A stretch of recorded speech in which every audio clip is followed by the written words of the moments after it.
no one in the public gallery.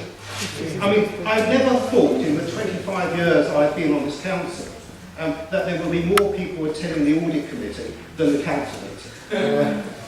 The people are outside demonstrating, but they're not interested in what we're debating here today, and I think we ought to ask ourselves that question.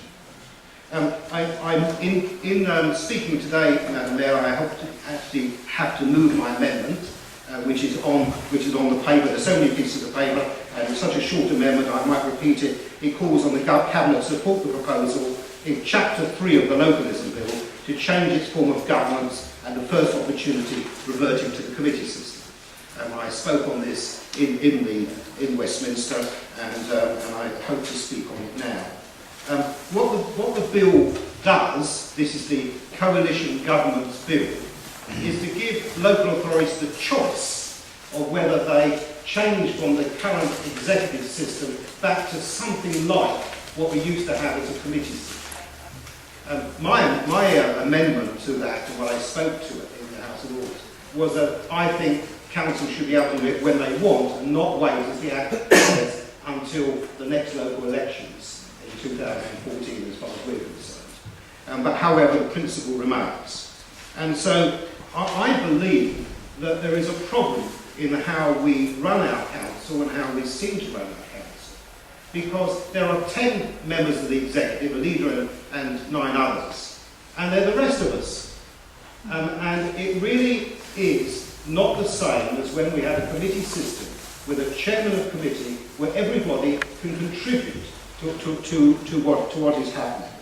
Now, I mean, what we have now is executive scrutiny, and I really almost challenge anyone in this chamber to say that whether scrutiny really works. I don't think it does, but the committee system where we could all take a part in it, but the party that had the majority of seats obviously had power in that committee as they do under the current system. I mean, a committee. I mean, I'm looking at the answers to questions. Councillor Daniel Seal was asked, will the cabinet member advise what progress has been made on the monitoring of contracts? And the answer is, from Councillor Daniel Thomas, excellent progress has been made, as highlighted in the report to the audit committee this month. Well, yes, some progress has been made, but from what level is it made? And from adult social services said how many hundreds of cases where there was no signed contract. Yes, there progress has been made. I'm delighted that audit has managed to show that there is need to be done. But on procurement, this council has been sadly lacking, although I'm delighted to say that because of the work of the professionals in audit and the officers, progress is being made. But from what level? And I find those answers would not survive in a committee system. And that is really the point. There is also a long amendment from Councillor Cathy McGurk, which really doesn't deal with the fact that we're still in report stage. There are still many amendments, many of them government amendments yesterday and earlier this week. So the thing is still very much a work in progress. And therefore there are a lot of things happening. And what Councillor Cathy McGurk also said in her amendment talks about national planning guidelines. And that's not the localism bill. That is something else. I mean, what is in the localism bill, I must have almost no time left, but what is in the localism bill, as I discussed with leading QCs today, that in that localism bill it was in the speeches to that localism bill, there was the fact that we are not fettered our judgment on planning cases when we have an opinion beforehand. And so there's much that can be learned from what is happening in the Houses of Parliament. I beg to move my amendment. Thank you, Mr. Thomas. Councillor Kath McGurk. Hello, thank you, Madam Mayor. In my employment, I know exactly what's going on in the Houses of Parliament, and I actually have read the draft localism bill. Not sure how many of the 63 councils will do that. Although I have to admit, I do agree we do need to make the corporate plan relevant to the people of this borough. And we shouldn't go running with open arms welcoming the localism bill in the format it's in now, and I hope that Barnet Council takes on some of the points you say tonight.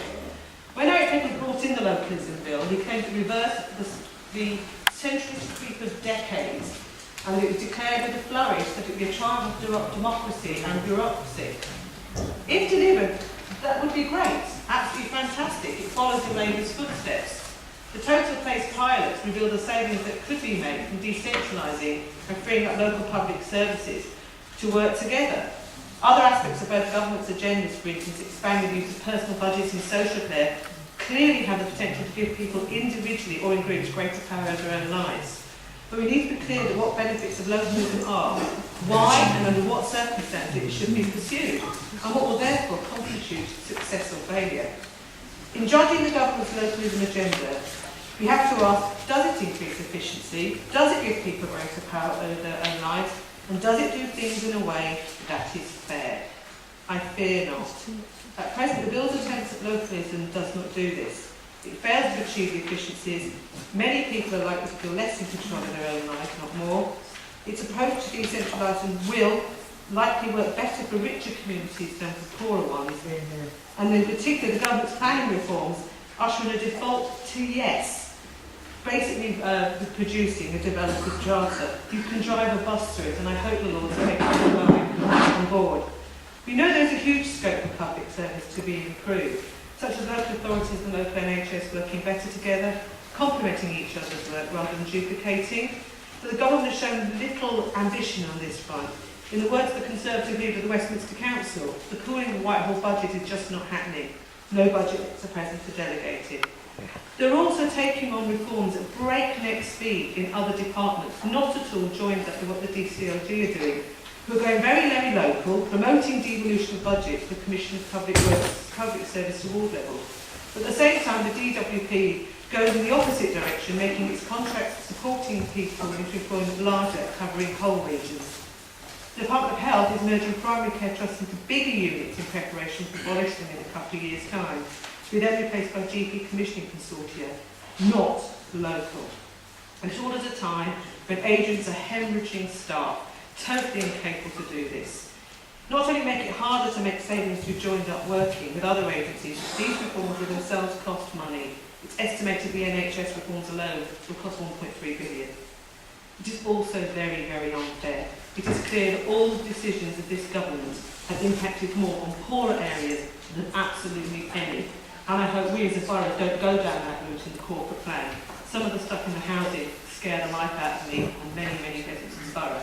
The fact that you can't be bothered to write to people to tell them they're off the housing list, I think is absolutely outrageous and disingenuous. And also about residents' participation, as Councillor Jack Curry knows, as other colleagues on planning, many people tried to turn up and speak at planning committees last week. Planning committees that have been changed. At one point there were 30 items on an agenda with 19 people wishing to speak. People couldn't get in, they were treated awfully and appallingly. Is this your idea of localism? You refuse to take the emergency motion, actually asking us to go back to the original committee stage, because clearly the system you've got in place cannot cope. In Barnet, we need to challenge the coalition on the bill's failings. We need to develop a corporate plan that deals with strategic challenges like poor and insufficient housing, both in the public and in the private sector. We need to look at early intervention and build capacity in the voluntary sector. Clearly, East Finchley Advice Service felt that they were prepared to build capacity in the voluntary sector. We need to tackle youth unemployment, and we need to look after our older generations as well as our future generations. I believe we put down our markers down and what we'd like to see in the corporate plan, and I hope tonight you